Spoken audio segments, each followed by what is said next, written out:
যদি একটি কচ্ছপ মানুষকে কামড়ায় তাহলে কি সত্যি এমন হয়? হয়তো আপনি এর আগে কল্পনাও করেননি একটি কচ্ছপ মানুষকে কেন কামড়ায় এবং কি কি কারণে কামড়ায়। চলুন আজ আমরা এর আসল রহস্য জেনে নিই। কচ্ছপ বললে আমাদের চোখের সামনে ভেসে ওঠে ধীর স্থির এক প্রাণীর ছবি, কিন্তু ভুলবশত যদি একটি কচ্ছপ কাউকে কামড়ায় তাহলে কতটা বিপজ্জনক হতে পারে। বিশেষ করে অ্যালিগেটর স্ন্যাপিং টার্টেল, এর কামড় সহ্য করা মানুষের পক্ষে অসম্ভব।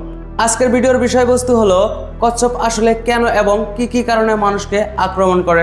সব কচ্ছপ এক নয়, এদের মূলত তিনটি ভাগে ভাগ করা যায়। টর্টয়েস, এরা মূলত মাটিতে থাকে, খুব ধীর গতির এবং পুরোপুরি নিরামিষী, এদের পা হয় হাতির মতো মোটা। টার্টল, এরা সমুদ্র বা নদীর গভীরের বাসিন্দা, এদের পা ফিলিপারের মতো, যা পানিতে সাঁতার কাটার সময় অত্যন্ত সাহায্য করে। এরা মূলত মাছ বা জলজ উদ্ভিদ খেয়েই বেঁচে থাকে। ট্রাপিন, এরা পানি এবং ডাঙা দুই জায়গাতেই সমান সবলীল, এদের খোল হয় বেশ শক্ত এবং মজবুত।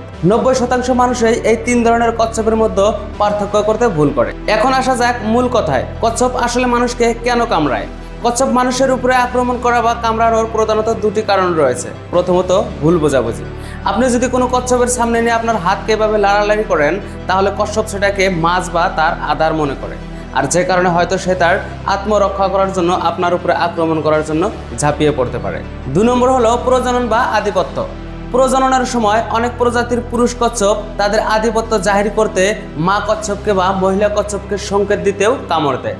আপনি যদি কখনো কোনো কচ্ছপকে জোর করে ধরার চেষ্টা করেন তাহলে সে নিজেকে বিপদের মধ্যে মনে করে, আর সে নিজের আত্মকে রক্ষা করার জন্য কখনো কখনো মানুষের উপরে আক্রমণ করার জন্য বা মানুষকে কামড় দেওয়ার জন্য ঝাঁপিয়ে পড়তে পারে।